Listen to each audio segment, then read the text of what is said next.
As we take a look at our starting lineups presented by Kia, how does Tyrese Halliburton, GA, bounce back tonight? All eyes on him.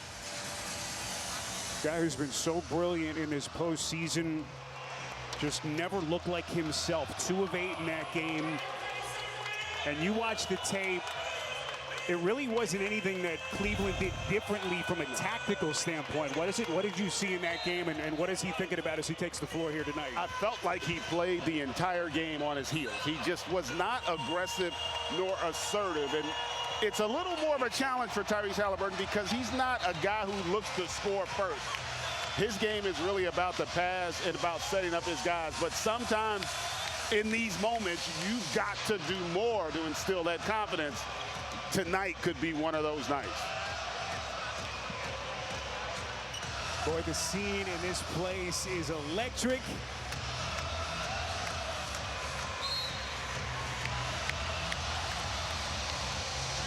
How does this Pacers team bounce back as Game 4 is off and running here in Indianapolis? Darius Garland, we saw him labor a little bit at times. Obviously, physically isn't where he wants to be, but trying to strap it on for his team. The early turnover. Halliburton throws the first punch. And you talked about Garland, and you could see the foot affect him even on that possession there. He just does not have his legs under him. Oftentimes, it's confidence because you don't want to push off. Max Strus has been magnificent. Back-to-back 20-point games, misfires on his first, and a loose ball foul underneath as the officials get Darius Garland. As Kenny Atkinson, newly minted NBA Coach of the Year, he's pushed all the right buttons. Even that game 2 where they blew that 20-point lead, minus those 3 players, had them in a position to win. GA, that chess match that has been fascinating with Rick Carlisle. Yeah, absolutely, and they still are somewhat reeling from the effects of that game. But I tell you, I like what I've seen from the Pacers early in terms of their aggression and how they are attacking the basketball. Naismith. And that's what we didn't see, Sparrow, in Game 3. They were the ones taking the punch, not delivering. Evan Mobley dramatically improved.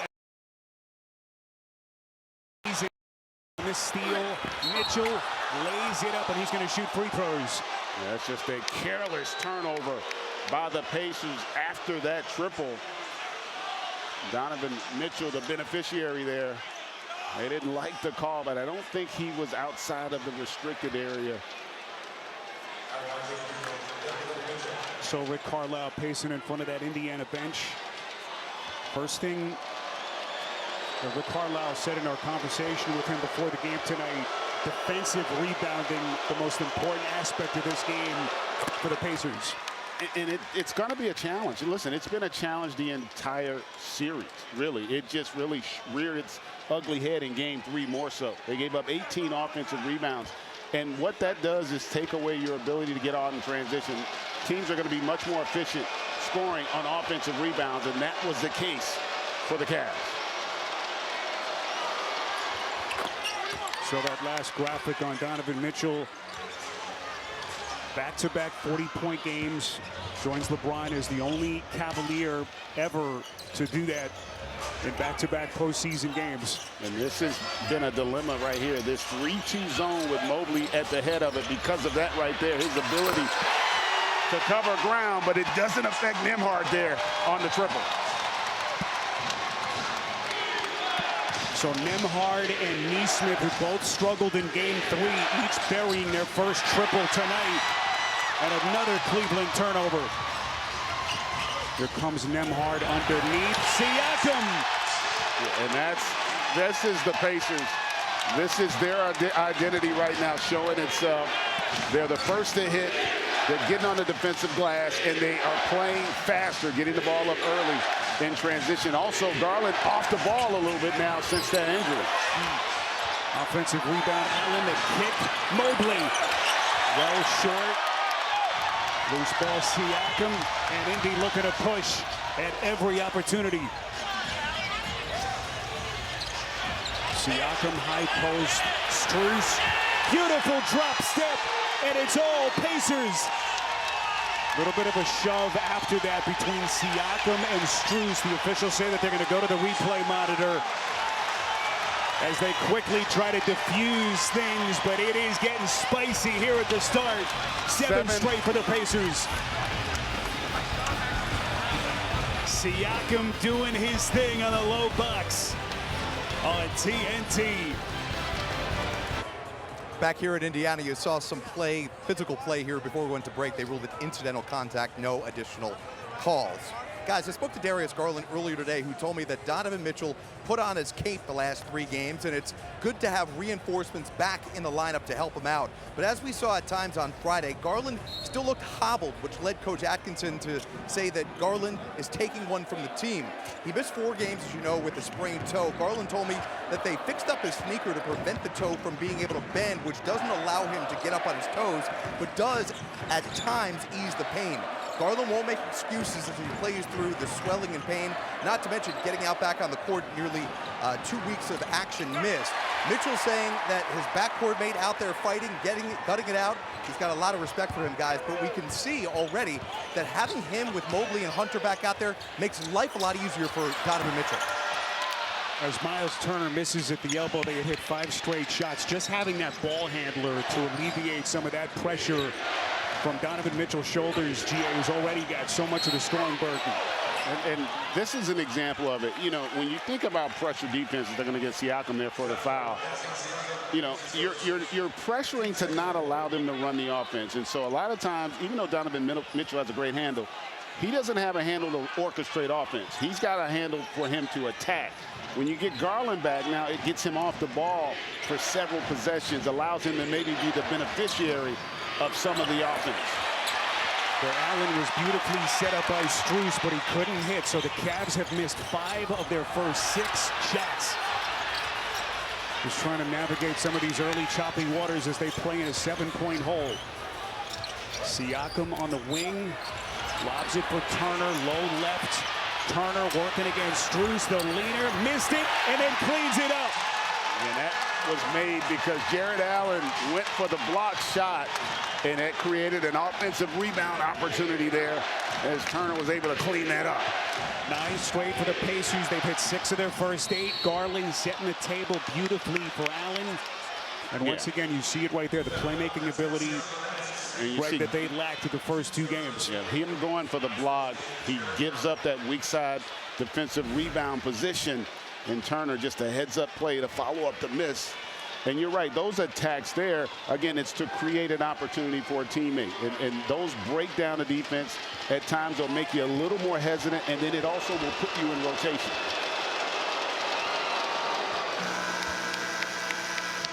The NBA on TNT is brought to you by the Kia Telluride X-Line. Kia, official automotive partner of the NBA.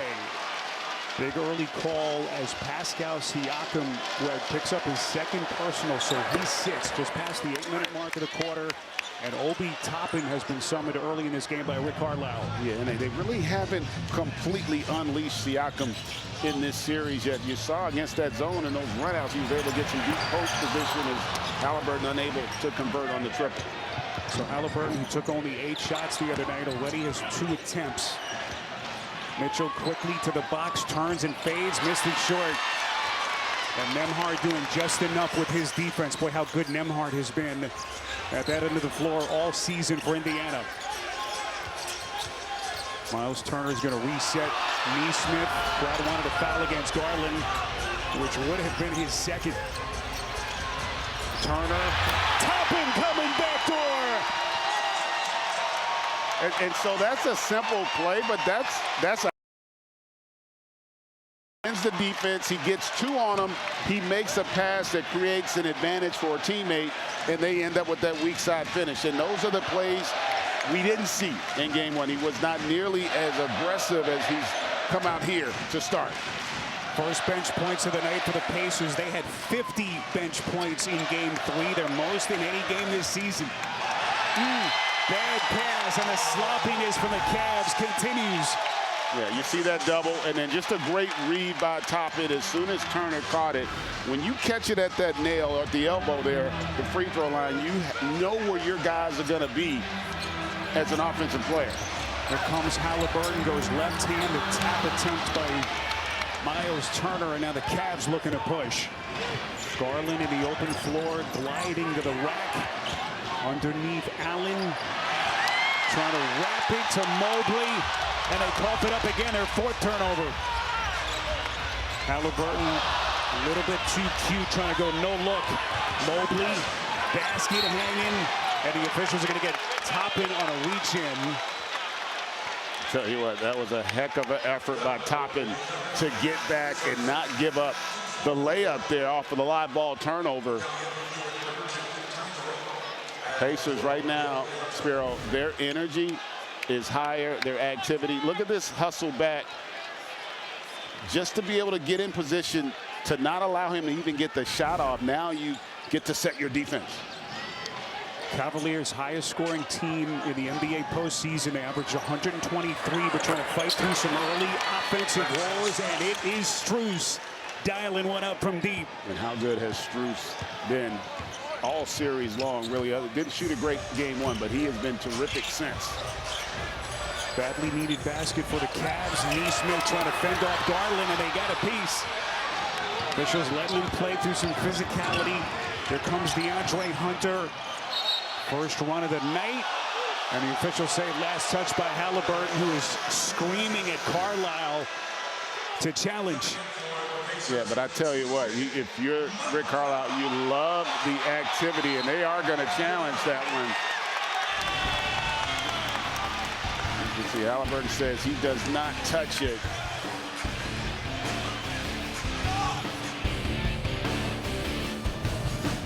Hey, Chuck. Yes, sir. Don't forget to download the FanDuel Sports app. It's the best place for live betting and same-game parlays, and it pays out what? Instantly.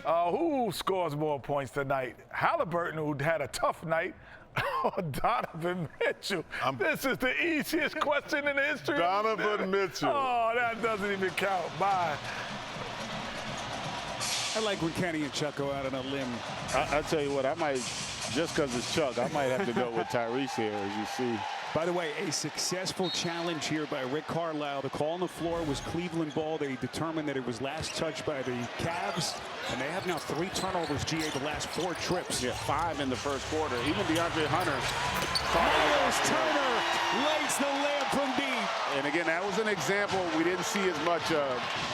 T.J. McConnell able to get into the teeth of the defense, puts the Cavs in rotation, and a rhythm triple there for Turner. So Indiana, 3 of their first 4 from downtown. This is Hunter elevating. The Cavs are 3 of 10 from the field, and they're 2 of 7 so far from deep. Halliburton probing, Toppin, corner 3, splash! And this is the Cavs team we've seen most of the postseason. Their pace is up, their defensive intensity, they're playing fast. They are dictating. You can see here that attack, it puts everybody at the level of the basketball. Now you're spraying out to contest, and then another one right over the top to top. And this is the Pacers when they are at their best. Cleveland so far, if you've just hopped on with his 2 made field goals and 5 turnovers. Garland steps back, it's a long 2. And again, the Cavs 1 and done. How do they navigate a couple of minutes here with Donovan Mitchell on the bench? Benedict Mathurin, who's been just terrific so far in the series. Turner, 7 to shoot. McConnell chiseling his way into the paint. Misses the little flick. Turner again, those 50-50 balls. Everyone is going Indiana's direction. Yeah, it's because they're making it go their way right now. They're just more active. They're playing with a lot more force here. And you can see that has been the issue. Second foul there. The Cavs right now just not very confident as a group. Mishandling 5 turnovers here already. Not shooting it well.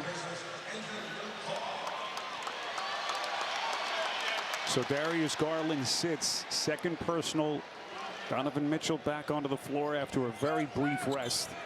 at the 4:32 mark of the quarter. And now John Goble gets Sam Merrill and DeAndre Hunter. But look out, Turner comes to the defense of Mathurin.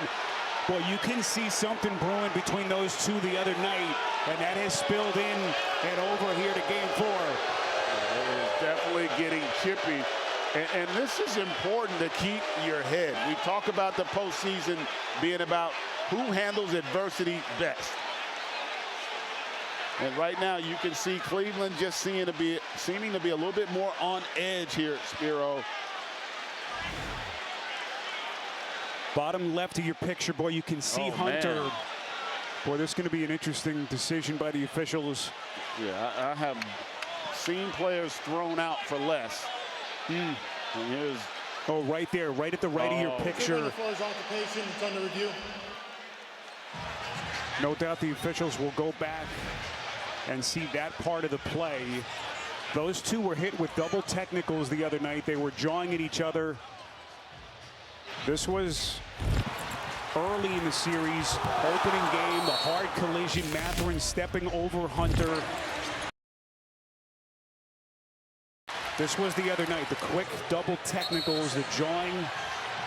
Mark Davis quickly trying to defuse the situation. So that thing has been boiling over right from the start of this series. And it's going to be interesting to see how the officials view this, because those are acts with malice is generally how you would look at it.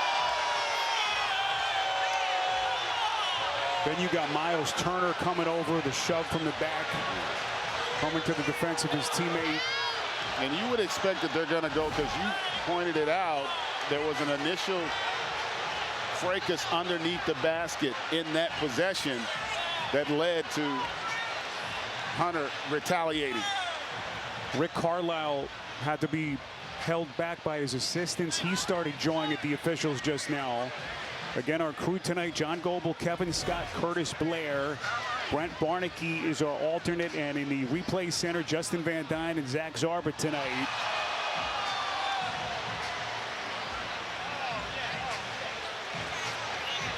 Again, Hunter took contact right there. That kind of a little bit of a I don't want to say a punch, but the extension of the right arm from Mathurin.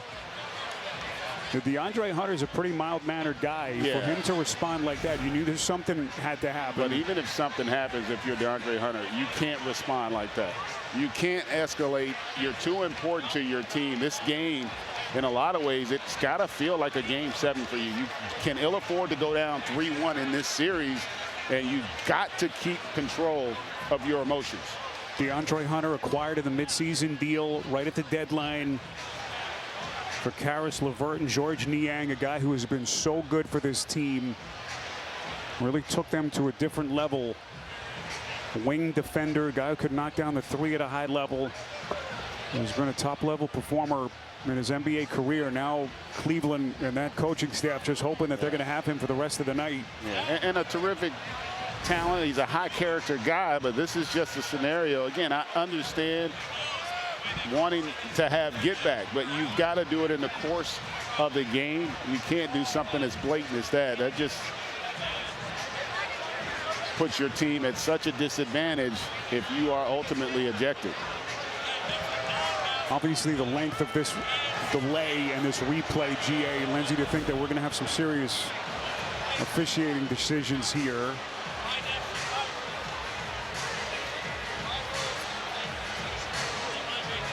This will be a huge call here.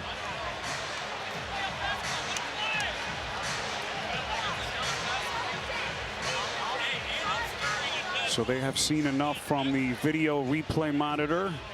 And one thing also, like, the officials don't want to eject anyone in a situation like that. You don't want to become a part of the story, but you've also got to do your job. And here now is our crew chief, John Goble, with the official announcement.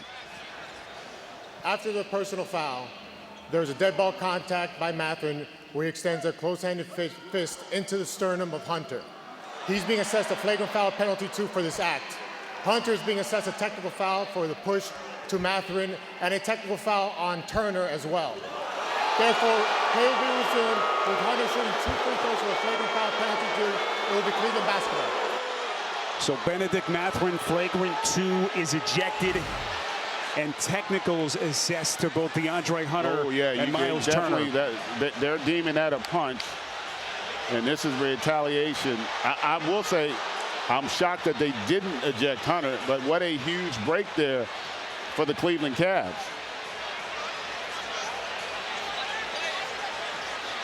Yeah, that last replay we showed, they clearly extended there. That's DeAndre Hunter looking in the direction of Benedict Mathurin after the announcement. We documented it. They have had issue all series long, and that's part of what happens. You know, these are divisional rivals. There's a history between these two organizations. But that's also a significant loss if you're Rick Carlisle and the Pacers. Benedict Mathurin, starter, 48 games this year, averaged better than 16 points per game. Such a huge loss now for Rick Carlisle. Remember, Mathurin missed their postseason run to the conference finals last year with that shoulder injury. So one of Carlisle's biggest bench players is done for the night.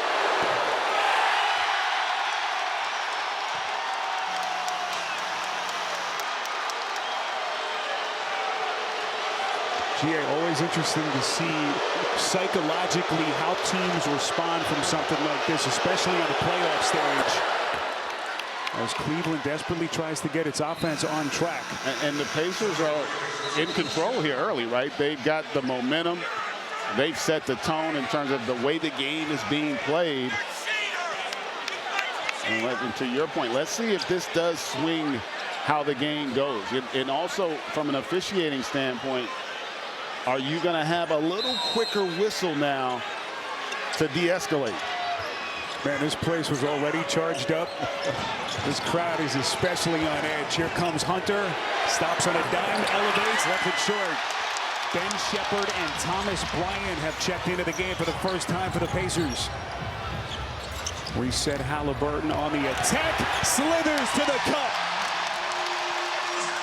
And that's an example of what makes the Pacers good. It's the pace to get it up, to create cross matches. Mitchell, right down Broadway, hard hit. A little bit of contact, no whistle. Nembhard, beautiful fake. And it is all Pacers. This game could not have.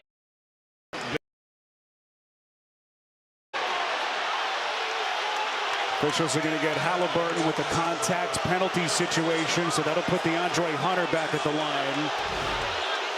You can see you get a cross match there, and Halliburton able to take advantage and get all the way to the rim. And that 5-out style really helps to kind of take away some of the rim protection when they've got shooters all around the court.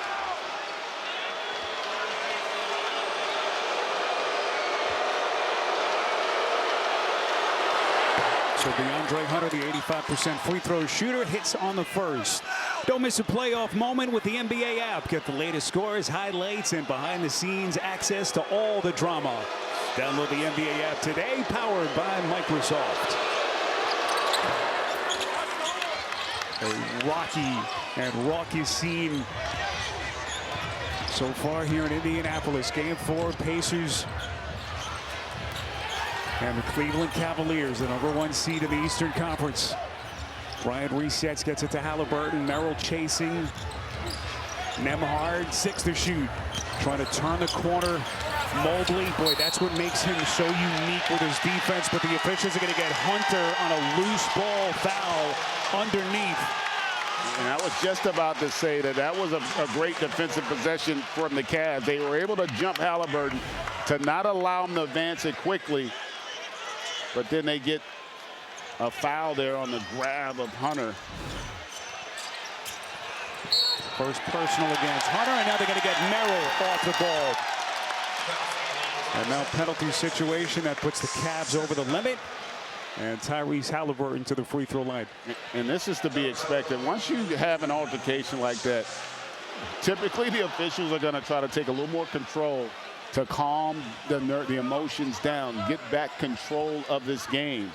And as a player, you've got to understand that and know that they're not going to allow some of the stuff they allowed in the first half of this first quarter. Greg, you look at the numbers so far. Cleveland 2 of 12 shooting. Points in the paint so far 12-0 favoring Indiana. And a big part of this is where they miss Garland's speed and ability to initiate offense. It really improves their shot quality dramatically when he's able to play his style. Ty Jerome, little off-balance flick, and the officials say traveling violation. And this kind of, when you see the Pacers playing their best, you don't think of them as a defensive team, but they've got some really good point of attack defenders, and they have done a terrific job here to start. Here comes Nembhard. Bryant backdoor, powers up, misses, and they're going to put him at the free throw line. Boy, Bryant talking to himself. He'll have a chance to push this thing to a 17-point lead as we are down to 2:44 left to play in this first quarter. Darius Garland picked up his second personal at the 4:33 mark of the quarter, and hoping that the Cavs can stay within striking distance. As we take a look at our 3 for Me spotlight presented by Chili's. GA, some of your keys entering this one tonight. Well, controlling the backboard was going to be a big one, and the Pacers have done a great job there. They've been able to contain Donovan Mitchell here as well, and Halliburton is playing. The pace is where it needs to be for the Pacers to be at their best. So everything going Indiana's way here to start. Donovan Mitchell still looking for his first field goal, hounded here. Pacers are out of fouls, so Mitchell's going to shoot free throws. See if this can't get his offensive game going. Just 2 points over the first 8+ minutes.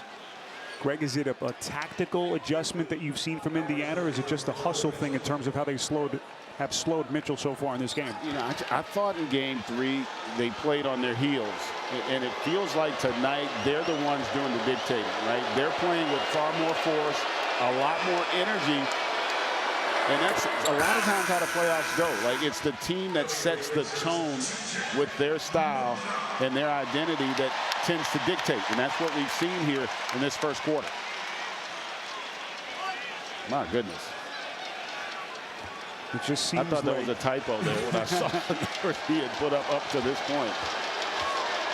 It just seems like Donovan Mitchell's breaking through into an even different threshold.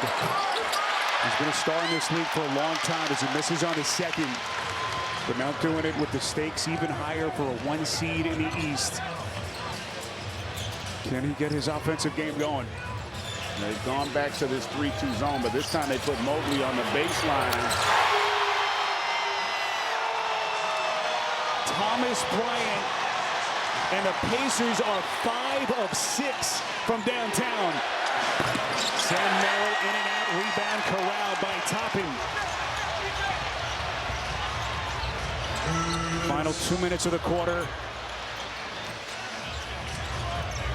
As right now the Cavaliers are staggering back into their corner. Toppin the bounce for Bryant, little hesitation, misses over the top of Mobley. Cleveland has gone nearly 5 minutes without a basket. And they haven't gotten anything easy either. Everything's been 5-on-5. They have not been able to get any runouts. Credit the Pacers from a defensive standpoint. They have been locked in here to start. Mitchell's got to work quickly. Shot clock down to 3. Mitchell inside Euro step and the flick. Vintage Mitchell. That was a much-needed basket, really, not just for Mitchell, but for his team. They are struggling here offensively. Look at Shepherd elevating over the top of Jerome. They're going to get him on a loose ball foul. So that'll be Shepherd's first as Mitchell finally, GA, gets his first field goal of the night. Yeah, and you've not seen a lot of situations where he's had an attack unabated there. You see Shepherd just all up over the top of Ty Jerome there. And Ty Jerome really struggled to make shots here in this game. Maybe getting to the free throw line can help him find his rhythm.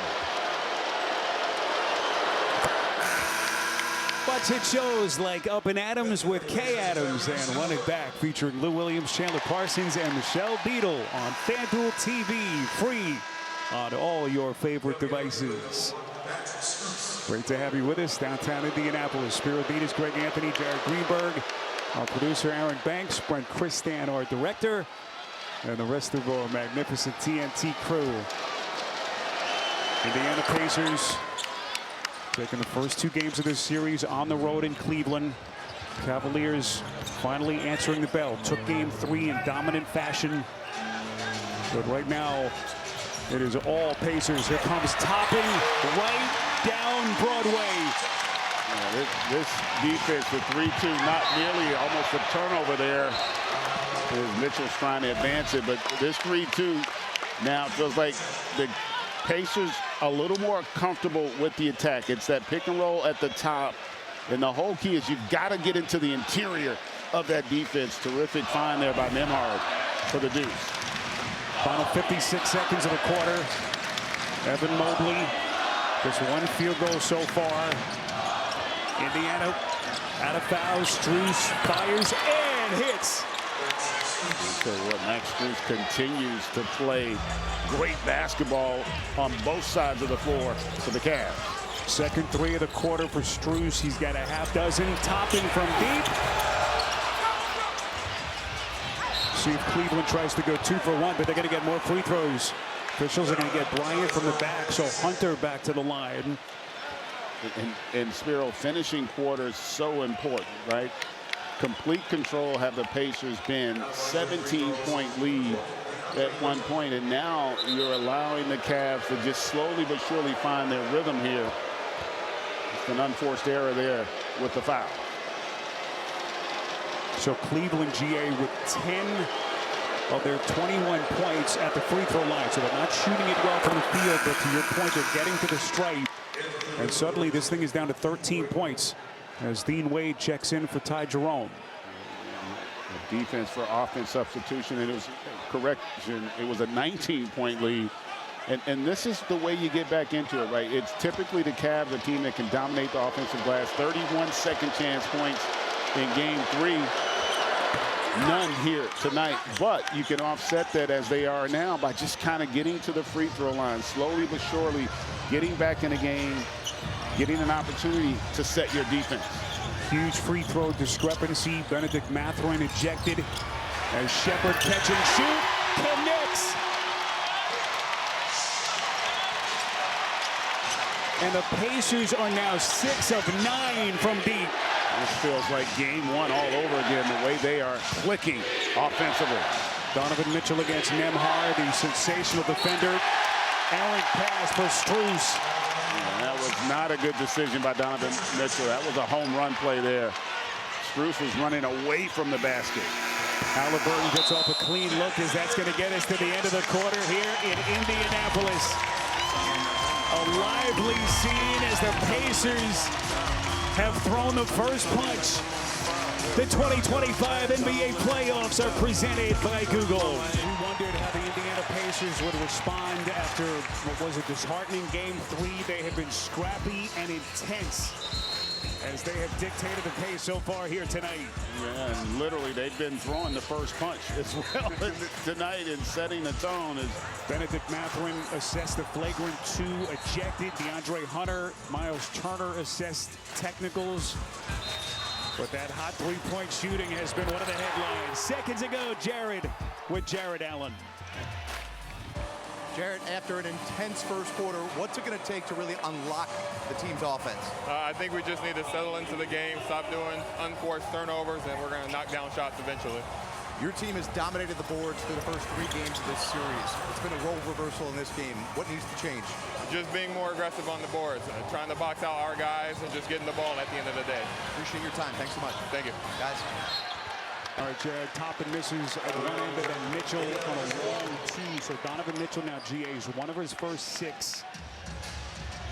What are you telling your guys if you're Kenny Atkinson trying to get this offense going? well, they've got to do a better job defensively and get out in transition. They have gotten nothing in the open floor just to try to get their offense settled down And they've got to try to, I think, get Mobley involved a little bit more as well. Mobley calling his own number. No basket. John Goble says traveling violation. Yeah, again, the Pacers defense, they've been terrific at the point of attack. They've been the more physical team, and they haven't allowed the Cavs to get anything easy here to start. 8th Cleveland turnover already as we play in the opening minute of the second quarter. Indiana built a 19-point lead early. Siakam fires and buries a corner three. They are just playing with great confidence right now. 7 made threes. We talked about it. Game 1, this is kind of how they shot the ball. Mobley tees one up, and the officials say loose ball foul against Ty Jerome. The shot quality for the Cavs right now is suspect. They're just not utilizing the offense to create anything easy. A lot of one pass or no pass possessions, and that really works to the advantage of the home team. This is a Cleveland team that had the 2nd best offensive rating in NBA history this regular season. Highest scoring team so far in this postseason. But they have done everything they. Siakam crosses over Wade, fires, and hits again. And Siakam continuing to play well. Remember, he got those 2 early run-out layups. He has found his rhythm here for the Pacers.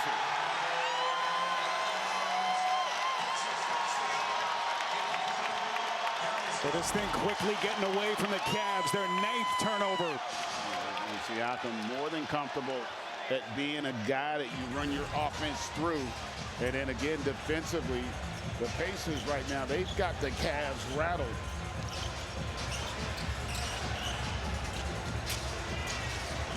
Here comes Siakam, stops on a dime, and he's starting to cook. And this thing is quickly getting away from the Cavs. McConnell the steal. Near side to Shepard. They're going to reset McConnell.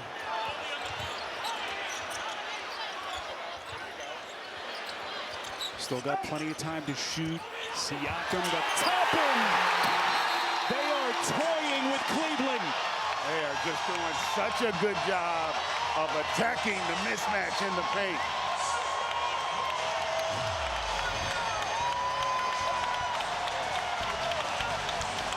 Ten straight for the Pacers to start this second on TNT. Welcome back, and I tell you what, this first half has been all about the Pacers defense. They have been disruptive, forcing turnovers, 10 committed here in the first half that have led to 16 points from the Pacers. We talk often about which team sets the tone defensively. That has been the case here for Indiana, as they are in complete control. And GA, a lot of this has been Indiana's defense, but also just sloppy offense from the Cavaliers as Garland loses his footing. And now we're going to get a late whistle as John Goble is going to get TJ McConnell on the contact. And you can tell that toe is an issue. That's the second time in this game where he's kind of just not been able to have his feet under him.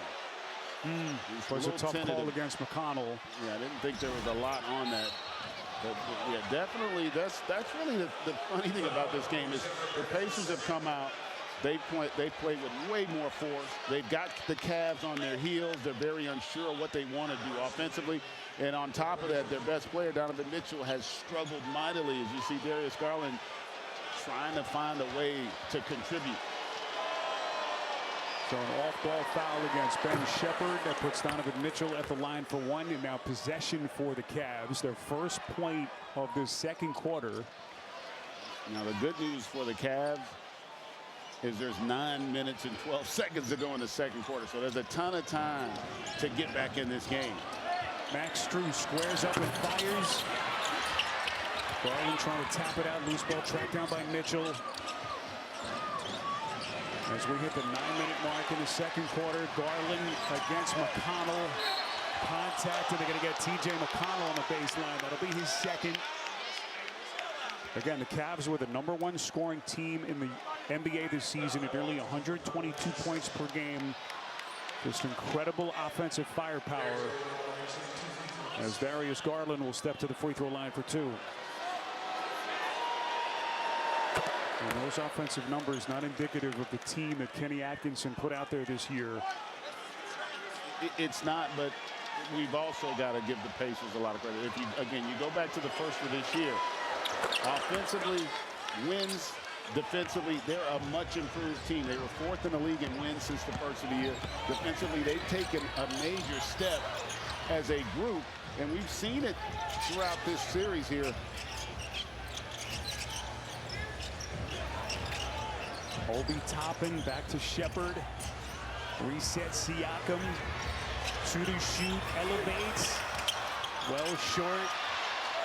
Nembhard taps it to the backcourt. The officials say it was a deflection. So Indiana maintains position. Toppin! A magic trick.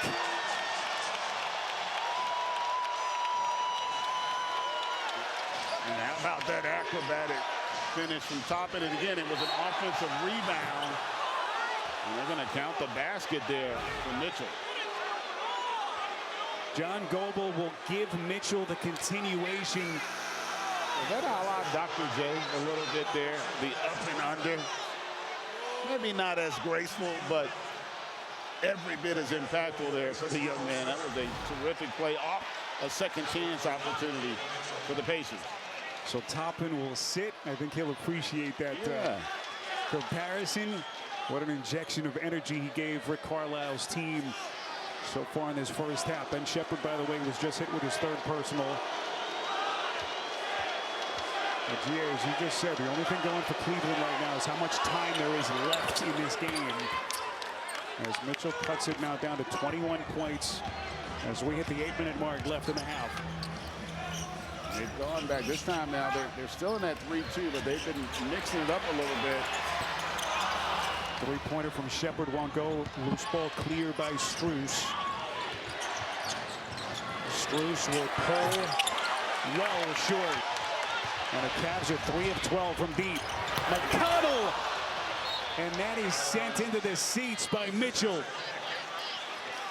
And it's a play like that sometimes that can get you going, get you some momentum. How about the block there, just emphatically sending that one to the seats.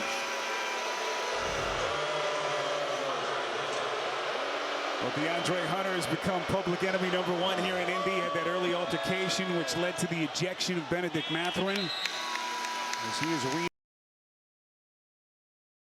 Aaron Neesmith will come get Nembhard. You know, we showed that turnover package earlier. How about the Cavs? The Cavs have 4 guys with at least 2 turnovers. So that it's been throughout their entire lineup. Guys have been unsure, not as strong with the basketball, and the Pacers have taken advantage. T.J. McConnell.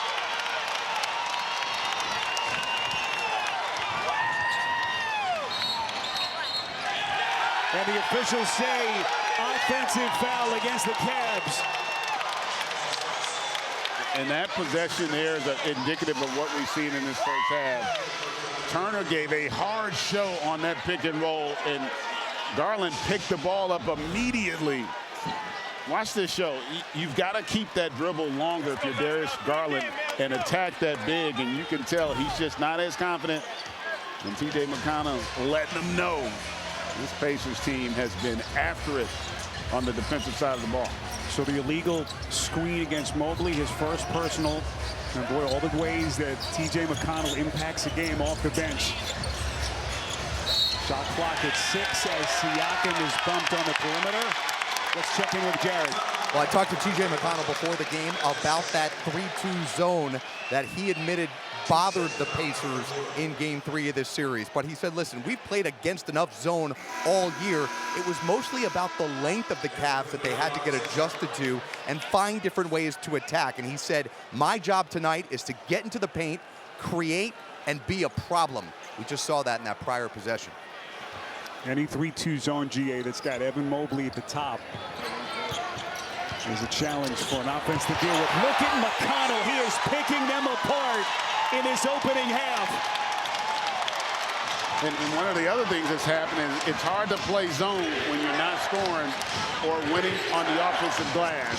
And it allows the Pacers again to kind of dictate from an offensive standpoint. Dean Wade on the perimeter. Hunter, catch and shoot, well short. Wade rips it away from Turner. Hunter, again short. So we are almost to the midway point of the second quarter. Cleveland has 5 made field goals. McConnell, Turner the bobble, Garland rips. Neesmith.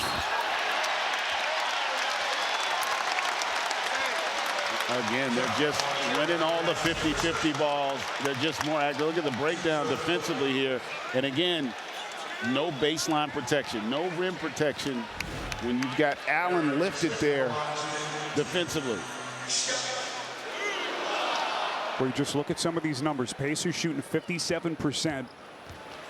They have 21 field goals and 19 assists so far in this game.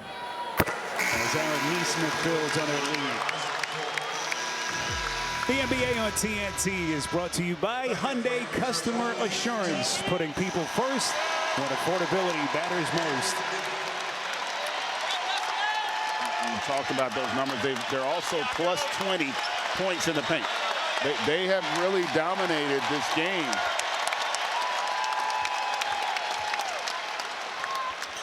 And GA, you just consider what's at stake tonight as Cleveland trying to avoid having to go back home down 3-1 in the series.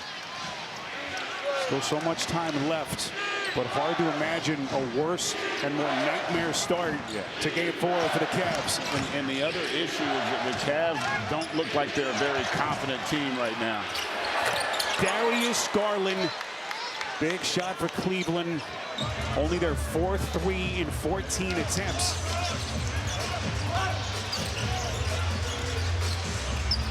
Obi Toppin back in the game for Rick Carlisle. As we are past the midway point, John Goble blows the whistle. Off-ball foul, Cleveland. And if it's on Garland, that's his 3rd. And it is. When we talked about it after the altercation earlier in the game, that whistle, the officials get a little more involved. GA, any consideration if you're Kenny Atkinson to just leave him in the game at this point? I tell you, especially after hitting that 3, you got to think about it, but he does have Mitchell to rely on, and you don't want to take a chance where you literally take him out the game if he picks up a 4th. Part of the issue is, remember, he's getting cross-matched a lot. He's ended up with Toppin several times, and they've taken advantage of it. Shot clock down to 1, Toppin fading. Tough shot as Neesmith jars it loose from Merrill. And we're down to 5:28 left in the half. So Donovan Mitchell in, Darius Garland to the bench. Isaac Okoro has also been inserted by Kenny Atkinson. With the Cavs playing in a 24-point hole here in Game 4. Mitchell, transition 3, too much. Long rebound, Merrill. Mitchell weaving his way through, goes glass, and he missed it. Donovan Mitchell is now 2 of 9 from the field. Turner puts it down. Miles Turner flexing on the Cavs.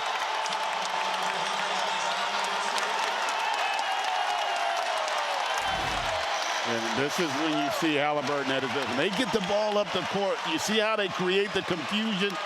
Hunter was getting ready to rotate out to that triple, and that late decision there by Halliburton to get it down low to the big fella for the finish.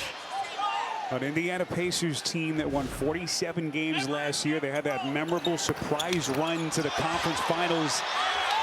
This team is not sneaking up on anyone anymore. Halliburton, Neesmith. Been lethal tonight.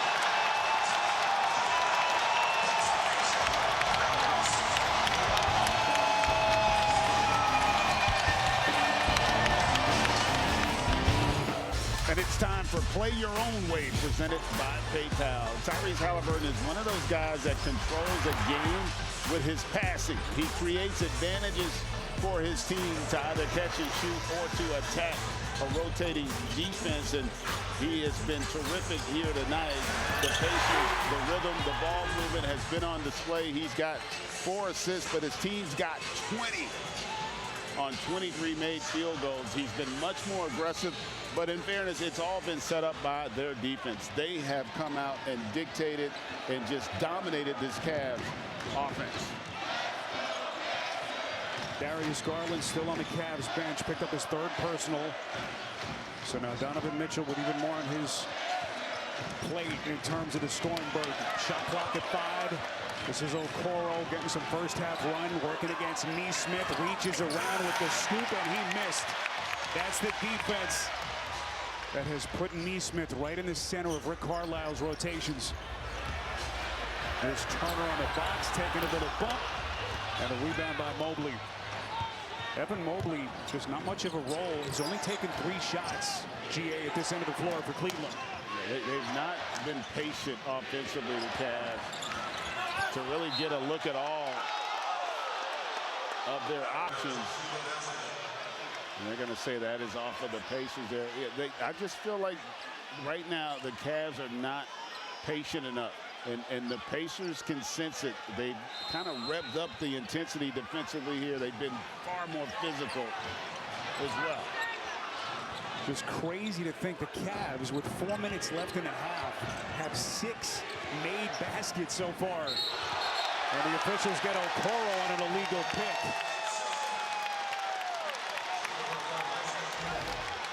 And they're just disjointed offensively right now. You see Nesmith there coming off that screen, does a good job of selling it as well, but you can see he definitely commits the foul of Okoro there. Or the wild pendulum swings of a 7-game playoff series in the NBA, just amazing to watch. What a difference a couple of nights makes for these 2 teams. Evan Mobley up the floor. Are going to reset as we are inside of 4 minutes left. Mitchell pulls up and hits. That was a welcome sight for the Cavs, who have really struggled, really the entire series from 3. Mitchell finally breaking through. His 3-point slump the other night was 5 of 13 from deep. That 3 was his first tonight. Penalty situation that puts the Cavs over the limit, and free throws for Indiana. As we take a little peek at the upcoming playoff schedule, tomorrow ESPN NBA Draft Lottery 2025 presented by State Farm, also known as the Cooper Flag Sweepstakes. And then a couple of game 4s, Celtics, Knicks, Timberwolves, and Golden State. You can get the complete NBA schedule, NBA.com, or visit the NBA app. First free throw is no good as we hit the 3:26 mark now before the intermission.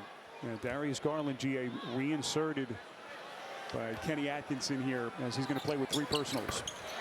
This is such a huge lead, and on the road, you don't want to allow the Pacers, if you're the Cavs, to extend this lead. You got to figure out a way to get this under 20 here before the half. So Garland will shoot free throws. So now both teams are out of fouls for the final 3:16 of the half. Garland picked up his 3rd personal at the 5:45 mark of the second, so he sat for about 2 minutes. When you think about how poorly they've shot, they've only 7 made field goals. Where would they be if they didn't get to the free throw line? They'll have 20 free throw attempts here after this second one. So at least feel like there's still a chance to kind of get back in this thing. Pascal Siakam back onto the floor. 12 points. He's the guy that started this run to begin this quarter. As the Indiana Pacers making their statement in this first half, trying to get this thing to Cleveland with a chance to close it out potentially on Tuesday night.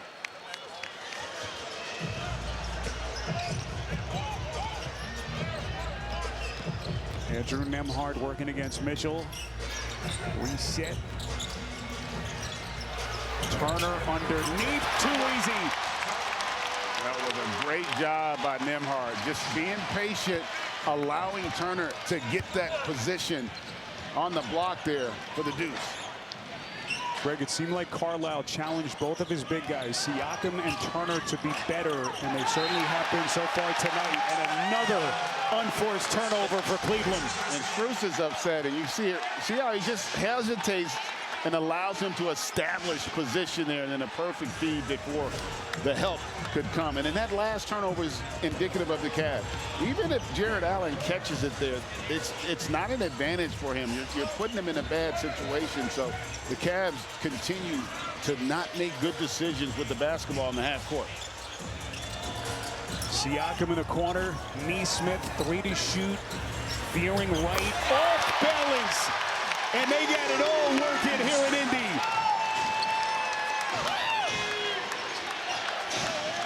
The Pacers are putting it on the Cavs here in this first half.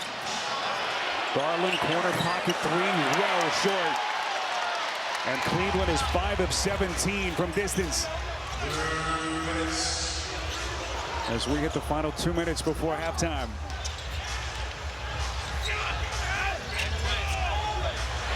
Turner, offensive brilliance from the Pacers. And then they get court. A little bit of a shove as he got tangled up with Halliburton and the officials all over it.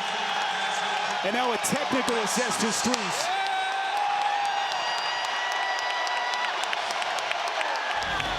Boy, this thing has been chippy right from the opening tap.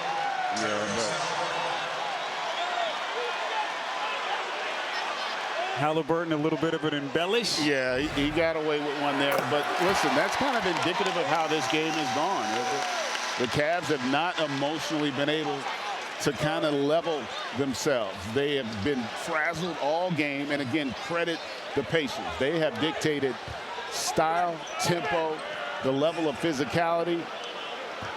They have owned this first half and putting themselves in a position where maybe they can take a commanding lead in this series. Halliburton!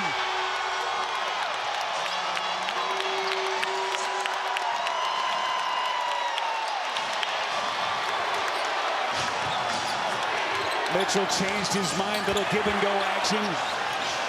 Garland from deep. Siakam clears. Boy, Tyrese Halliburton, who was not existent the other night, has got his feistiness and his mojo back here in Game 4. As we hit the final 60 seconds, Neesmith out of Turner.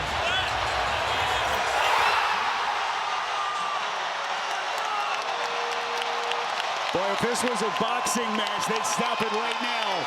No doubt. They got to get the ball over. That was almost an 8-second violation.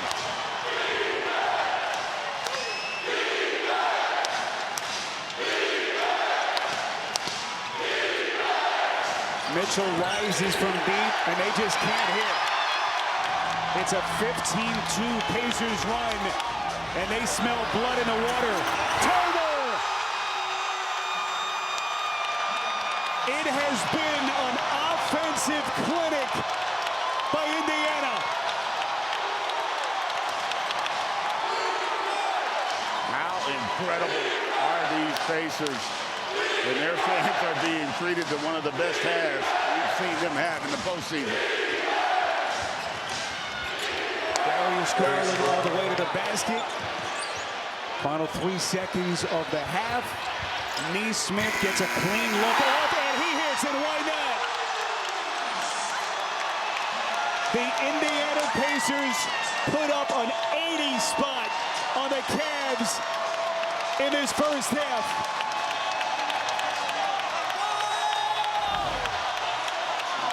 They got everything they wanted. The Pacers all have defensively, offensively, transition.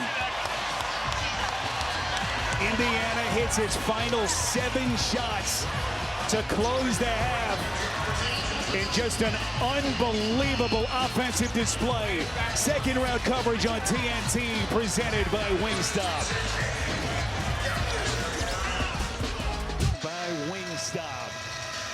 Nightfall here in downtown Indianapolis, and it has been a party for the hometown Pacers as they look to get this thing back to Cleveland with a chance to close it out on Tuesday night. As we take a look at our first half check-in presented by Allstate.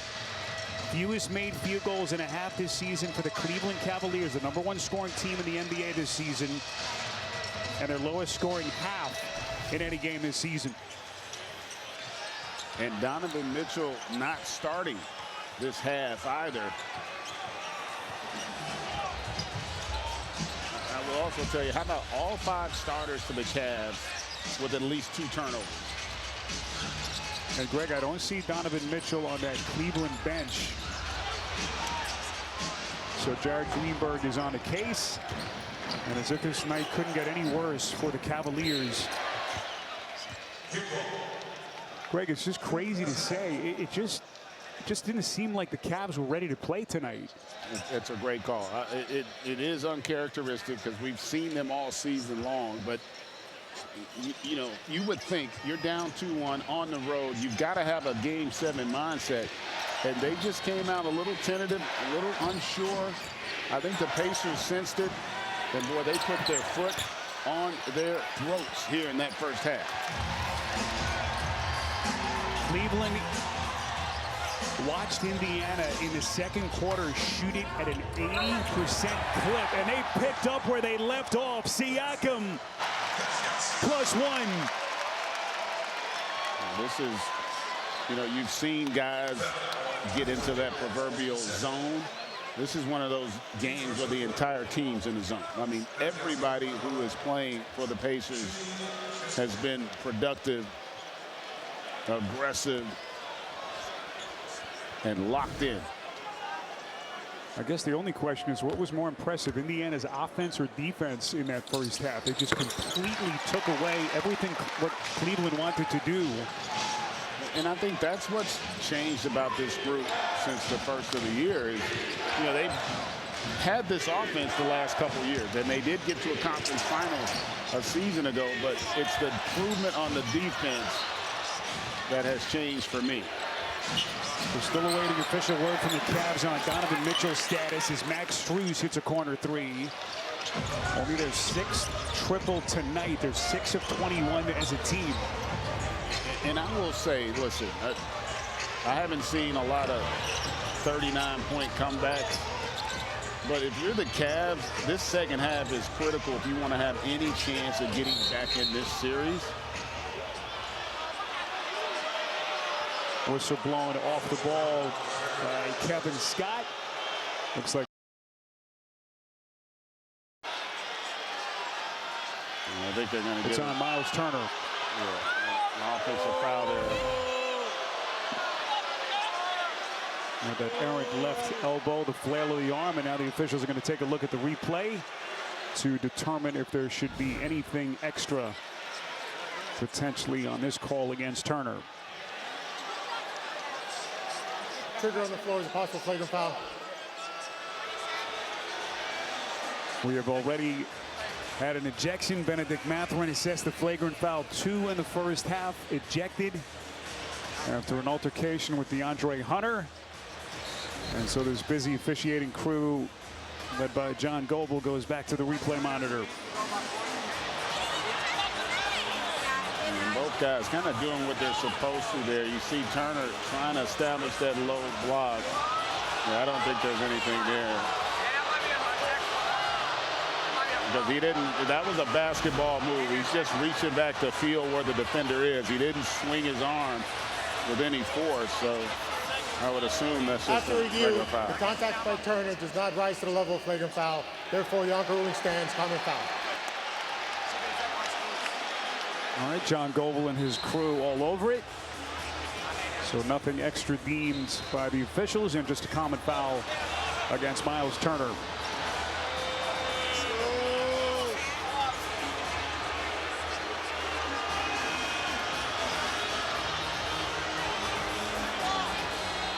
All right, so again, the Cleveland Cavaliers starting the second half without Donovan Mitchell.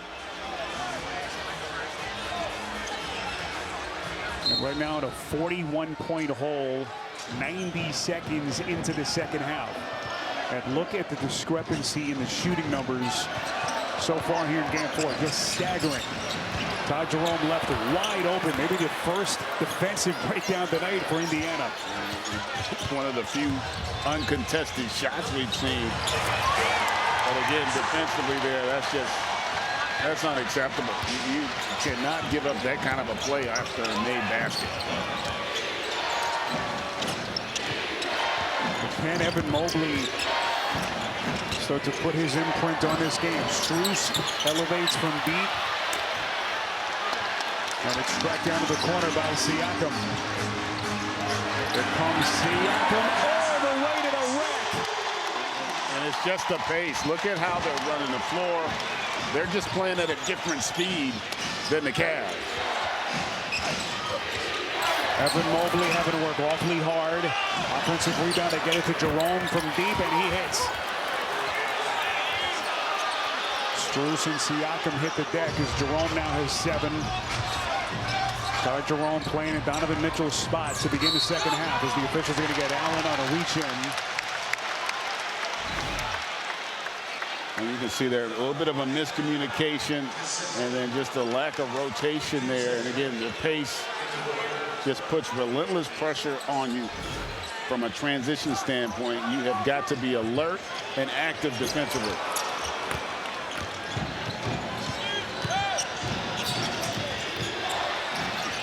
Darius Garland pulls. And the Cavs now 7 of 24 from 3. Naismith.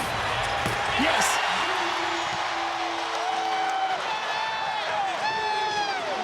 And that play indicative of the Cavs here tonight. No communication, no sense of urgency in transition, and then the breakdown.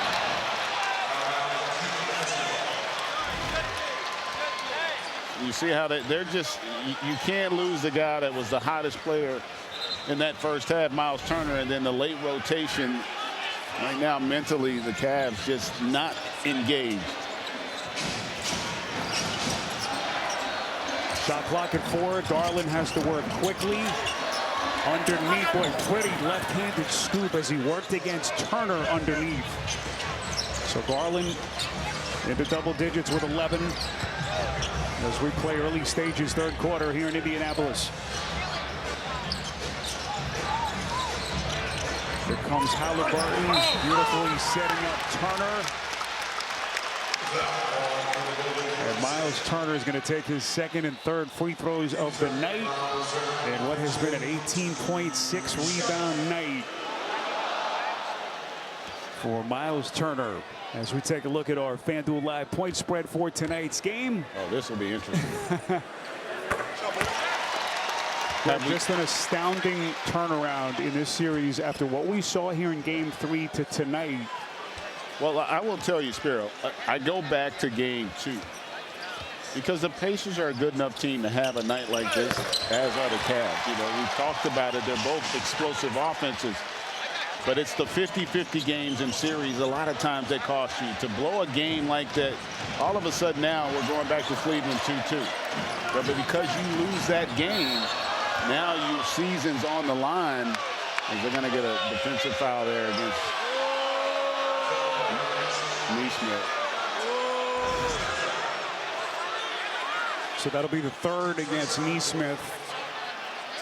You know, you'll hear coaches and players as the crowd sees the replay don't agree with the call there from Kevin Scott. But you'll often hear players and coaches lament those tightly contested games that they lose, the psychological hurdle to try to come back from that in a 7-game series. And Spiro, that's what it is. They're going to get a challenge here. Rick Carlisle not happy with that call. So Rick Carlisle, who won his challenge earlier, and they're going to take another look on TN. Well, so far tonight, Rick Carlisle's pitching a perfect game, his second successful coach.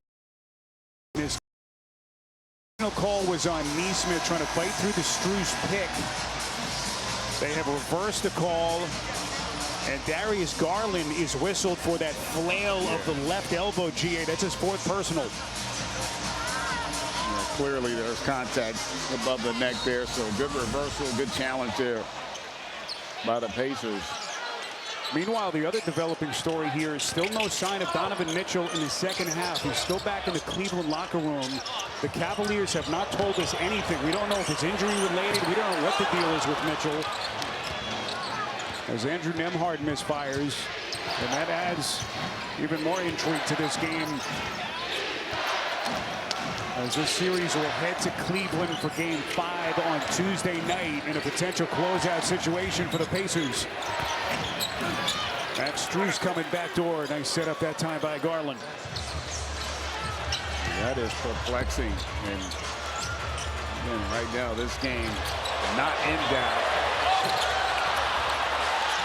Shepard misfires from the corner. Halliburton.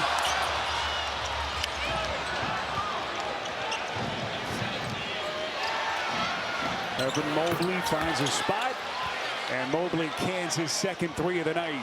And we talked about it still. Like, if you're Cleveland now, you're playing for Game 5. You're trying to get your rhythm, reestablish your identity, get some confidence. Miles Turner short arms against Allen.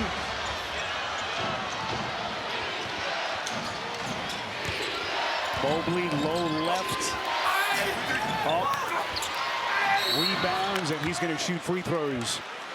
And this is something I thought we'd see more of at the start of this game, where they were trying to establish Mobley on the block. They didn't really look to do that early in the game. They just got all out of sync offensively. But he needs to reestablish himself down on that block. Greg, you just think about everything that Kenny Atkinson has had to contend with in this series, the injuries. Without 3 of his most indispensable players for that one game 2 that they nearly won regardless. Tonight, taking it on the chin. Now he's without Donovan Mitchell to begin the second half. And Indiana flexing its muscle, trying to take a command 3-1 lead in this series. Just incredible. This is, again, not surprised that the Pacers would win a game like this, but in the fashion that they're doing, that is absolutely a surprise. So Mobley now slowly becoming a centerpiece of Cleveland's offense. This is Jerome. Little flick. Brings out. The Cavs shooting just 31% from the field. Halliburton pulls. Evan Mobley, it's only his 5th rebound tonight. Here comes Merrill on the attack, and he takes a whack. And Sam Merrill going to take a little extra beat to get to his feet. A bit of a playoff foul there.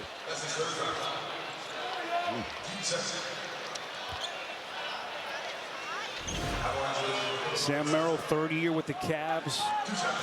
Was a rookie on that Milwaukee Bucks team that won the championship back in 2021. Originally drafted by the Pelicans. Traded to the Bucks. And he has found a home now in Cleveland. Earn badges to win prizes with the NBA ID Playoffs Challenge. Members in the U.S. and Canada who complete the challenge get the chance at a trip to the NBA draft. Play now, NBA app, or at NBA.com/ID. How many playoff series has Rick Carlisle been in his career? NBA championship winning coach in Dallas. Had this team on that impressive surprise run to the conference finals last year. And Greg, they are potentially 1 win away from getting back to the conference finals. If they can put the finishing touches on the Cavs. Siakam. Pacers just really getting whatever they want here offensively.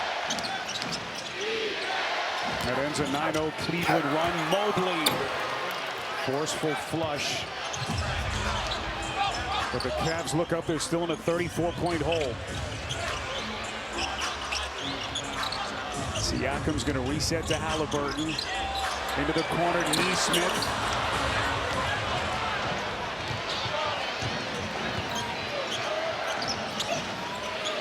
So we cross the 5-minute mark left in the quarter. As DeAndre Hunter is fouled by Shepard. Let's get an update here with Jared. All right, so the Cavs are saying that Donovan Mitchell is now doubtful to return with a left ankle injury. So as we learn more, we'll provide that and pass it along. Jared, this was Mitchell just coming out to start the second half to get his warm-ups in, and obviously felt something in that ankle. This had already been a nightmare evening for the Cleveland Cavaliers, and it goes from bad to worse with Donovan Mitchell potentially done for the night. Here comes Hunter, Garland on the backdoor dive, and he's going to get himself to the free throw line. And then you also now have to speculate about what does it mean for the next game, right? If that injury is significant enough to where he won't be able to play.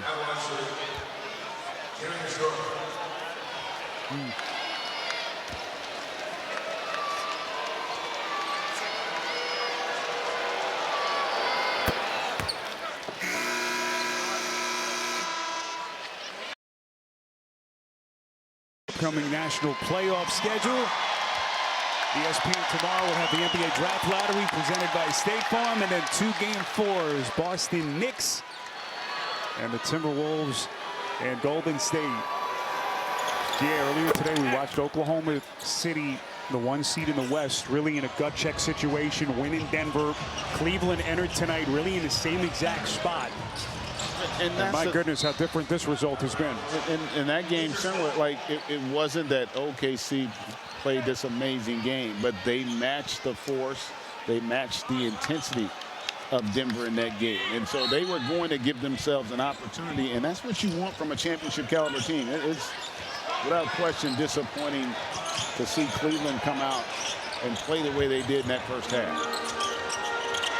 T.J. McConnell, magnificent in the opening half, and he's not done yet.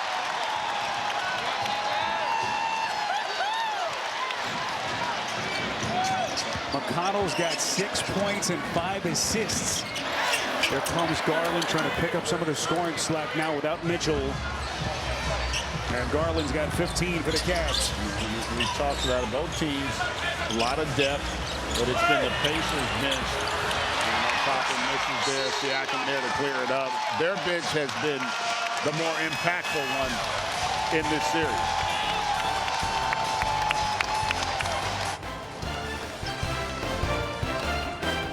The year it's been for the Indiana Pacers. Last year, the surprise run of the Eastern Final as a 6th seed. A hamstring injury for Halliburton cost them the final 2 games of that series defeat to Boston. They basically ran it back with the same core group that they had last year.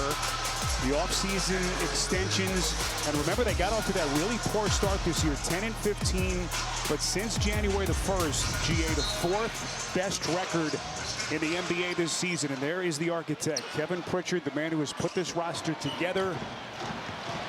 And what a moment for this franchise tonight. Yeah, he's done a terrific job of understanding how to build around their best player.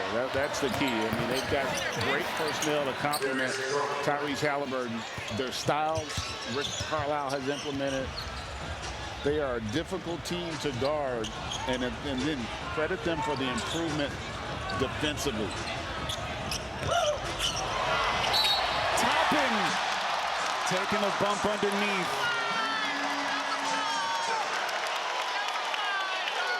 When you think about how the NBA has changed in terms of the way the game is played, this Pacers group probably the best in the league at creating offense out of their offense. Meaning, they're not as reliant upon a star to create advantages and mismatches. They do it with passing, spacing, and IQ, and then you factor in the pace and where they can put you in a problem defensively.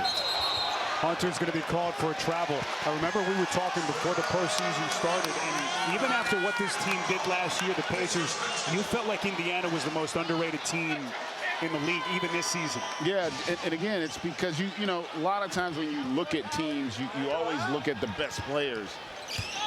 You don't always look at style, system, philosophy, but that's what's unique about this group. You know, individually, they don't overwhelm you. You know, but when you look at how they play collectively, their chemistry, their understanding of why we're good, you know, everybody knowing how to perform based on where the ball is on the floor. And Rick Carlisle talked about it. He said, our guys are really good at concepts, because a lot of times to play fast, you can't run plays. You've got to be able to play based on where the ball is and where the personnel are on the floor. And they do a terrific job of it. They don't take a lot of bad shots. They all are willing passers. They all run the floor well. So it's really their style that puts as much pressure on you trying to defend them as it is their talent. First 50-win season for Indiana in 11 years. The depth, they've got 10 different players who average in double digits. The only question was this team, could they defend well enough? And that resurgence, GA, to your point, has been a big, big headline for this team this season as we check in with Jared. But just to add to what GA is saying, all of what GA talked about starts with the franchise player. And here that is Tyrese Haliburton. I talked to Aaron Neesmith about him and his uniqueness the other day, saying that Haliburton just understands what his teammates need, understand what a game needs. Coach Carlisle telling us that Haliburton is such a unique star, always positive and upbeat, but more importantly, always empowering his teammates. And those are qualities that allow this team to be so well balanced and get their offense. And recently, you know, we've seen it. The second half of the season, particularly, the defense, as you were alluding to, has been really good. In fact, it's been a top 10 defense since about the middle of December. And Jared,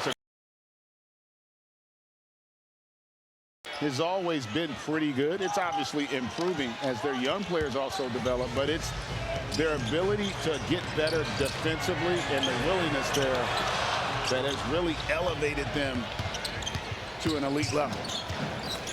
At the All-Star break, Indiana was bottom half of the league in defense, and since the break, they've been top 10. As Jared just alluded to, and that a bigger reason as any why this has been a top 5 team in the NBA over the last 3 months. And so we're talking concepts, and even defensively this last possession, they understand rotations. They know where they're supposed to be based on where the ball is on the floor. Like, they have great awareness on both sides of the ball. They just really create a lot of problems for the opponent. This 3 from Merrill.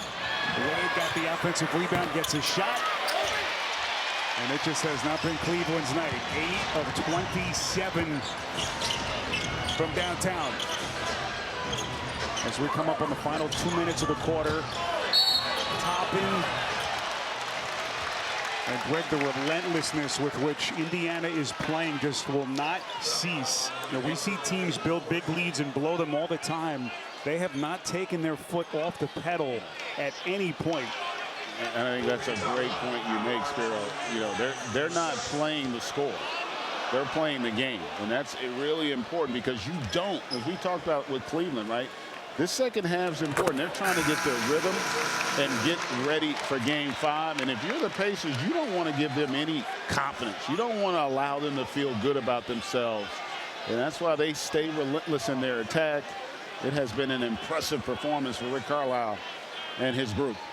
You know, the casual NBA fan who maybe didn't watch a lot of games during the regular season just can't appreciate how consistently elite Cleveland was this season. As this is going to go back to the Cavs. Cleveland started the year with 15 straight wins. It was one of 3 different winning streaks that they had this year of at least 12 games. That's unbelievable, including a franchise best 16-game winning streak second half of the season. They just haven't had many nights like this. And you're suddenly staring down the barrel of a 3-1 series deficit. And what was just a remarkable regular season potentially going up in smoke.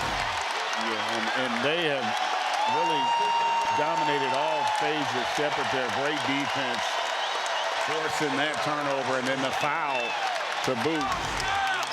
And one of the issues for Cleveland also, you know, their starters were not great tonight, but they haven't gotten the kind of production from their bench that we had seen coming into this series, right? Ty Jerome has really struggled offensively. DeAndre Hunter has not had the kind of impact they need from him coming off that bench. So the injuries as well. And it's not an excuse. The Pacers have just been the better team. They just have. But this Cavs team has not played the way we saw them play during the regular season. Darius Garland going glass. And now it looks like Rick Carlisle is going to take a timeout, as Darius Garland has scored the last 10 points for Cleveland. Late stages, third quarter on TNT. T is your new home for NASCAR this summer. Tune into all the action beginning June the 28th on TNT and stream on Max. Epicenter of the racing world here in Indianapolis. And we will be watching this summer. What a night it has been for the Indiana Pacers. A score that is hard to believe at this point as we play with 95 seconds left in the third quarter. And just to make matters worse for Cleveland, with that game 5 looming back in their place on Tuesday night, Donovan Mitchell likely done for the night. Officially doubtful with what the Cavs are calling an ankle injury. And boy, does that loom large for Tuesday. And how many times tonight have we seen out of their execution that they end up with a big on a small underneath the rim and patient enough to take advantage of that mismatch. You see, watch this hard roll. When you get the swing, you got Merrill down low, and the Pacers are patient enough and disciplined enough to take advantage of that mismatch. And they've done that consistently here tonight.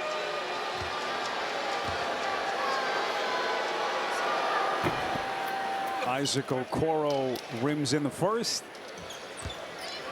GA, you played in this league a long time. We both watched broadcasted games for a number of years. There's just certain nights in this league that just don't make sense. Yeah, and listen, I don't know that Cleveland has a chance to win this game, but it's a little shocking that they didn't come out and match the energy in the fourth of this Pacers team. They look like they're surprised with how the Pacers play. You just don't expect this kind of an effort in game 4 with so much on the line. Isaac Okoro able to bury a corner 3. Obi Toppin, by the way, has a 20-point playoff night.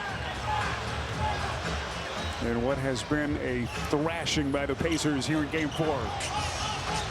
Final 35 seconds of the quarter. McConnell sandwiched and throws it into the hands of Dean Wade.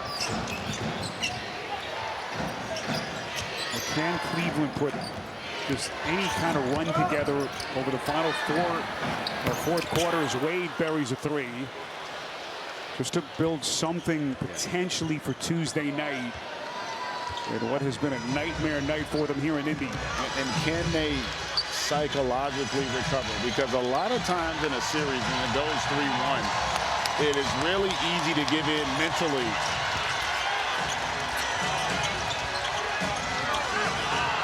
Hard will fire. DeAndre Hunter able to hold his ground defensively. The Indiana Pacers, in what has been a laugher so far here in game 4. They are taking it to the top-seeded Cavaliers here in Indianapolis. The 2025 NBA playoffs are presented by Google. Coverage on TNT is presented by Wingstop. As we get ready for the fourth quarter, what goes with some Wingstop? How about a nice ice-cold Modelo? Catch me after the game. Fight for victory. The Indiana Pacers have eclipsed their offensive output from all of game 3, GA, in 3 quarters. Just incredible. Yeah, and we talked about it. This team, more than any other, beat you with their passing. They space it, they share it, and they trust one another. They just don't waste many possessions This is the way the game is meant to be played, man. They just have a great chemistry out there, and it all starts with their best player, Tyrese Halliburton, setting the tone by being a pass-first player.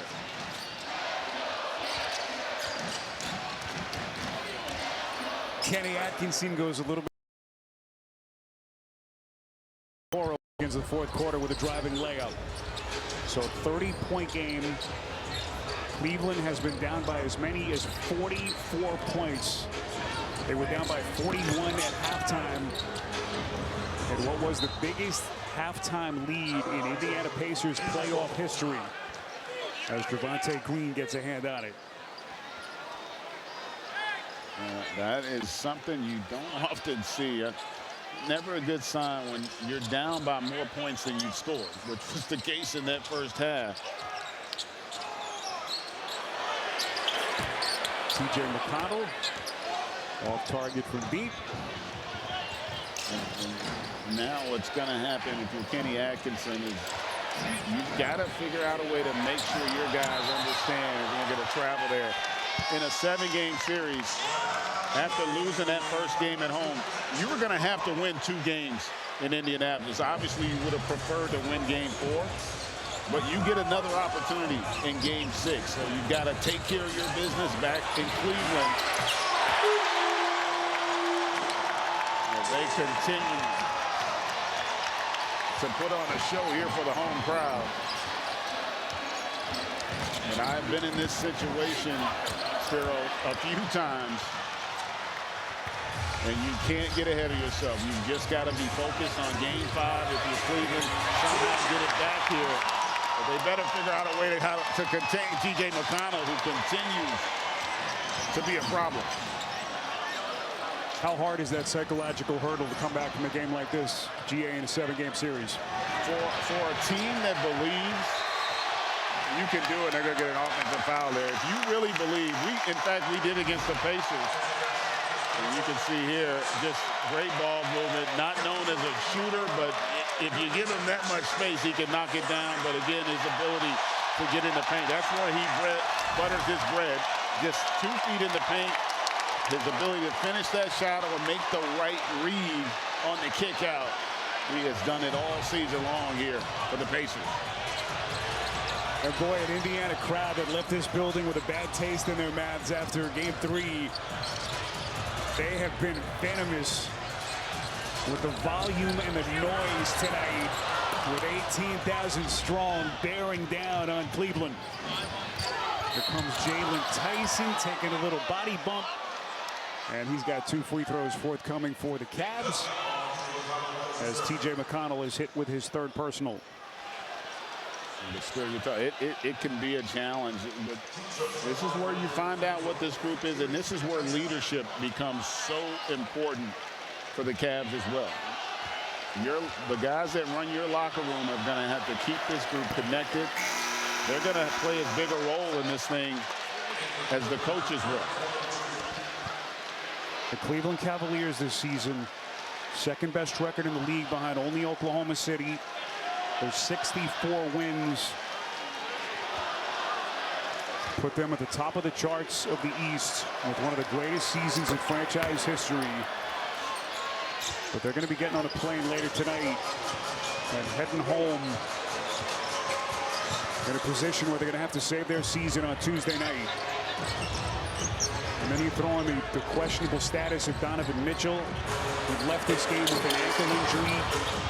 Came out to warm up at halftime, felt something in that ankle area, and quickly went back into the Cavs locker room, and we have not seen him since. Tyson, and he's going to get himself back to the free throw line. And that just adds to what that conversation is going to be like between Kenny Atkinson and his assistant coaches, Greg, on that flight back home to Cleveland. Yeah, not that long a distance from here to Cleveland, but it is going to feel like an eternity as they try to regroup and figure out what went wrong.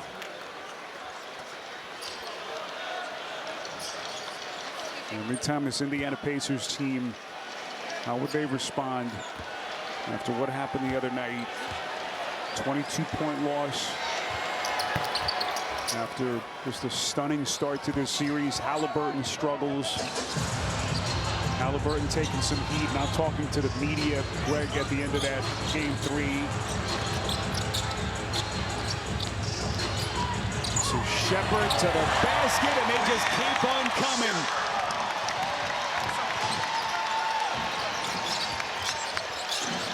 Fred Porter Jr. out of Tyson as we hit the 9-minute mark. Tristan Thompson up with a leaning baby hook shot. And I'll tell you what also is impressive after that finish by Thompson. The guys on the floor now, the Pacers, still playing with great energy and intensity.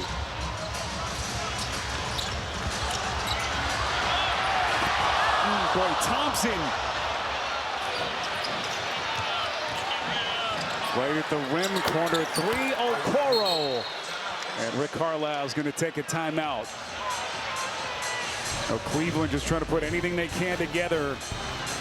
I'm with that interior defense by Thompson, the old graybeard.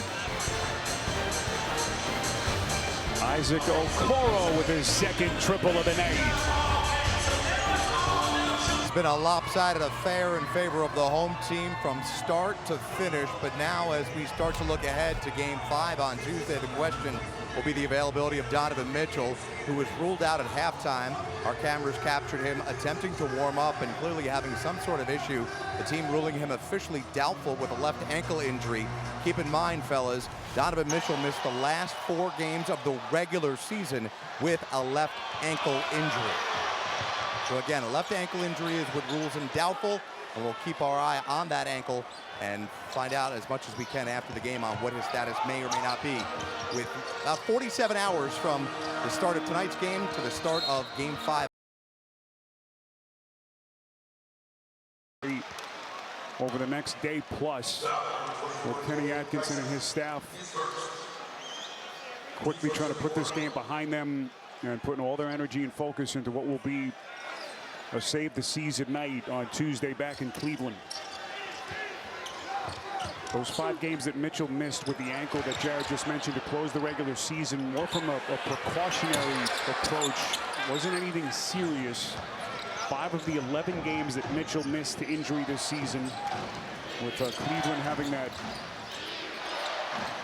1 seed pretty much locked up over the final couple of weeks of the season. Ended up winning the East by 3 games over Boston. Shepard misses the layup. And Javonte Green comes out of the fray. And I will tell you, obviously, everyone's going to be concerned about the status of Donovan Mitchell. But if their approach, as James Johnson gets ready to check in, if their approach to Cavs doesn't change from what we saw in this first half, it's not going to matter. They have got to raise their level.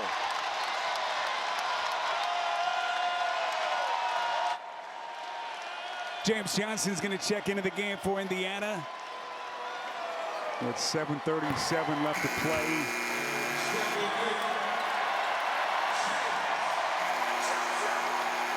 Let's check in with Jared. Guys, James Johnson has become not only a fan favorite here in Indiana, but his teammates view him as a massive contributor, despite the fact that he doesn't play all that much. Talking to TJ McConnell prior to the game, he said Johnson has a huge presence for us on and off the court.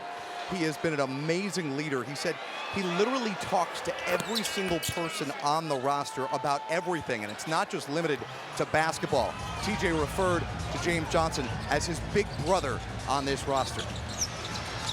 He's playing with his 10th NBA team as Jarris Walker misses the little flick. And boy, we asked Rick Carlisle about Johnson, and you can sense the respect that Carlisle has for his longtime veteran as Johnson gets the block at the rim. He said that he will approach Johnson late in lopsided games as Fulton misses a corner 3. And he'll ask Johnson if he wants to go into the game. As Jarris Walker took a shot, we're going to get an offensive foul. Here's that block shot by Johnson. And what Rick Carlisle's talking about, when you've been in this league as long as James Johnson has, out of respect, you're not going to throw a guy into a meaningless game with a minute and a half to go. You're going to at least ask them if they have interest. But he said, hey, he has been in this league a long time. He's a leader on this team, as Jared talked about, and he's deserved an opportunity to play in front of his family and friends like the rest of their crew. And he came in immediately and gave a nice hard foul back in game 3 as well. Porter Jr. misses on a 3. And Indiana just keeps their foot on the gas pedal. It has been unbelievable to watch. Shepard.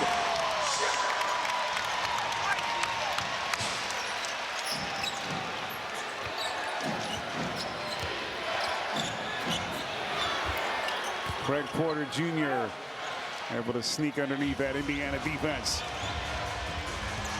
Porter Jr. undrafted, second NBA season at Wichita State. Actually from Terre Haute, Indiana, about 80 miles southwest of where we are here in Indianapolis. Shepard hanging. And Ben Shepard's got 11 points off the bench. Jalen Tyson dribbled himself into trouble underneath.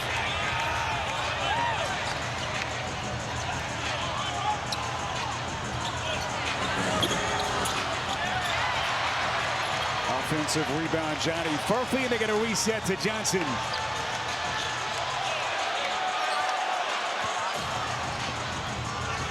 Shot clock at 2.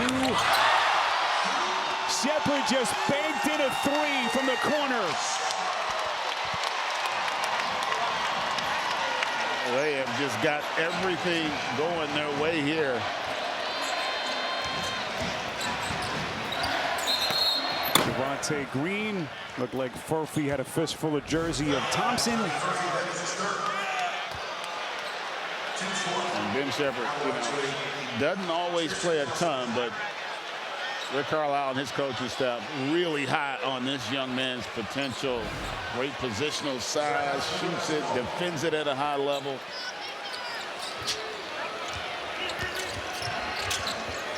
Ben Shepard, one of 7 Pacer draftees on his current roster. Just tells you how Kevin Pritchard has built this thing organically through the draft.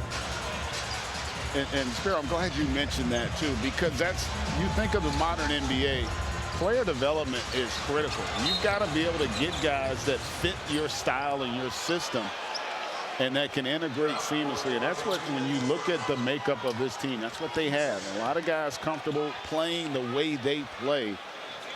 It has been impressive what Rick Carlisle and Kevin Pritchard and that coaching staff and front office have done with this group.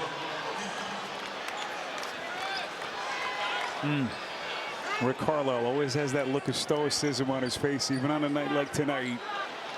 Knows that this series is far from over.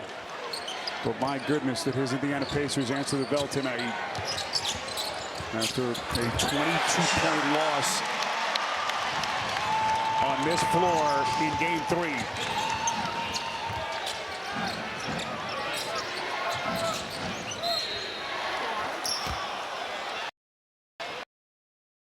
Tristan Thompson working, and penalty situation will put Thompson at the free throw line.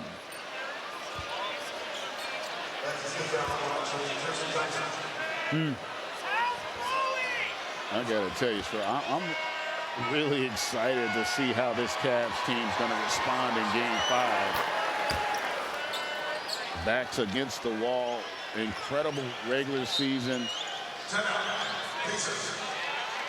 Rick Carlisle is going to take a timeout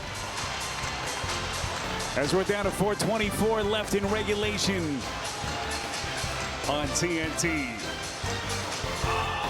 The chase for the cup continues tomorrow with a doubleheader between Washington and Carolina, 7 o'clock Eastern, and then Vegas, Edmonton at 9:30. Coverage begins at 6:30 right here on TNT and Max.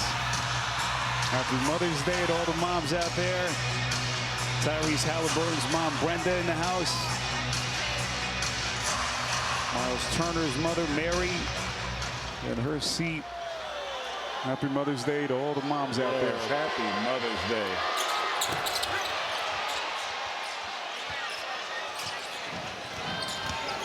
Off the offensive rebound, Isaac Okoro to the cup. As we are down to 4 and change left to play. For the emotional and wild swings of a 7-game series in the NBA postseason just never cease to amaze. Drive to the cup, Tyson unable to put it down for Cleveland. 125-97. As John Goble blows his whistle, looked like Bradley was tied up by Tyson. Well, Greg, as you said, sometimes the blowout losses are easier to come back from than those 50-50 games like Cleveland suffered in Game 2 on that Halliburton buzzer beater.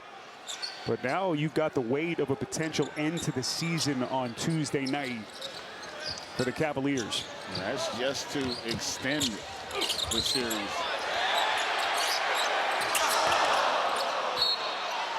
This place was ready to explode with Johnson. Tien went up from deep as we are down to 3:35 left. We talked about for Kenny Atkinson and the leadership in that locker room, how you have to sell it. You know, you can't get away from who we are and how we play, and we've just got to win that game. And ultimately, they're going to get another foul here. The reality is, I remember Pat Riley telling me this early in our career, when you get to this level, you get deep in the postseason, more than likely you're going to have to win 2 games on the road. And so if you're the Cavs, even after this debacle, nothing's changed. Can we go home, hold serve, and then do what we have to do, which is win another game here in Indy? Again, the biggest concern now, no doubt, has to be the health status of Donovan Mitchell. We heard the report from Jared earlier. Cavaliers calling it an ankle injury. Remember, Mitchell missed the last 2 games of their conference semifinal series to the Celtics last spring. And listen, that is a huge concern, Cyril, but to be honest, the bigger concern is the psyche of the Cavs. If you're a great team, not that you can win a series necessarily without Donovan Mitchell, but whether or not he goes, if you play the way they played tonight, it's not going to matter. He played the first half when they were down 41. So if they don't bring a different mindset and approach to the game, it won't matter.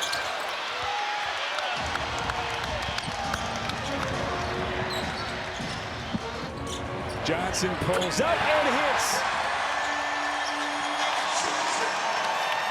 It has been an Indianapolis party here in Game 4. Chuma Okeke able to knock it down from deep. As we come up on the final 2 minutes. James Johnson having a good old time, gets it to Walker. 9 to shoot. Walker doing that little swim move to the floater. He's the one that Donovan Mitchell has kind of perfected.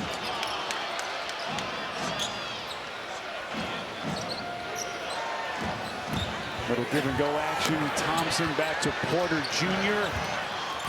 And off the broken play, Porter Jr. lays it up and in for the deuce.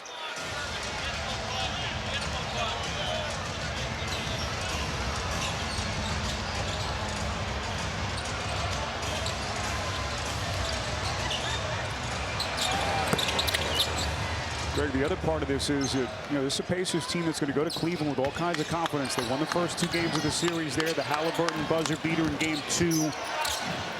Especially on the heels of what they did to the Cavs tonight. And Cyril, I guarantee you, Rick Carlisle, he's going to have to work to not have his team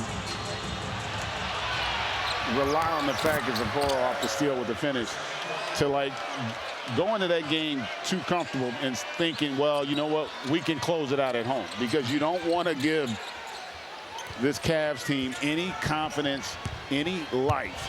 In the perfect world, you'd love to be able to close this thing out in Game 5.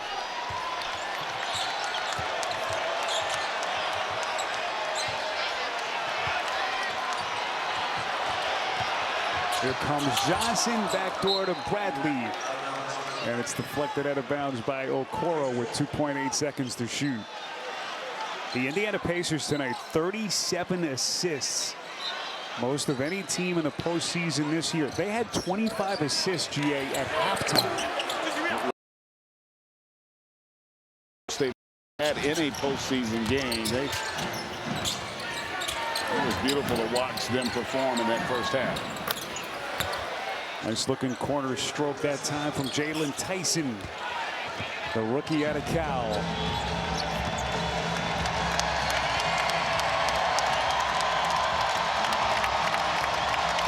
The Indiana Pacers with one of the most dominant performances in their NBA postseason history as they take it to the one-seeded Cavaliers tonight. Up by as many as 44. They were up 41 at halftime. And they respond after a 22-point loss here in Game 3 to move one step closer to a second straight trip to the Eastern Conference Finals. And they'll go to Cleveland Tuesday night with a chance to turn out the lights on the top-seeded Cavaliers.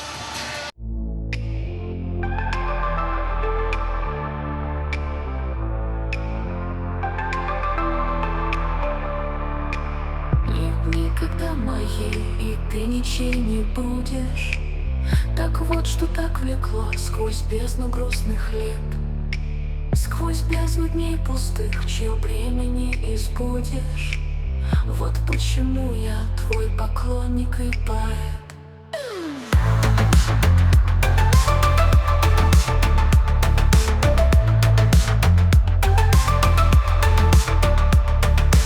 Здесь страшная печать отверженности женской. За прелесть дивную постичь ее нет сил. Там дикий сплав миров, где часть души вселенской рыдает, исходя гармонии светил. Вот мой восторг, мой страх тот вечер в темном зале.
So cold.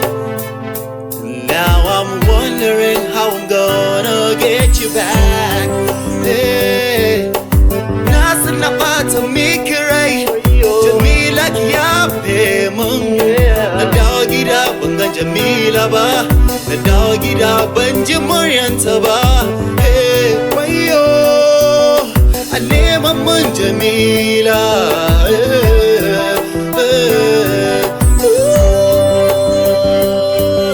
Jamila, don Allah gida babu abin da zai raba mu har abada. Jamila, zuciya na ɓaciwa. Gida, gida, gida, gida, gida, gida. Ooh, no matter what people do or say, this love will never die. If I knew I never hurt you so bad, drinking so much, too much women in my life, kwashe mata. Jamila, I'm so sorry. I mean a girl in a doggy na gan Jamila na na dawo gida in ji muryan Jamila in ci abincin Jamila wayo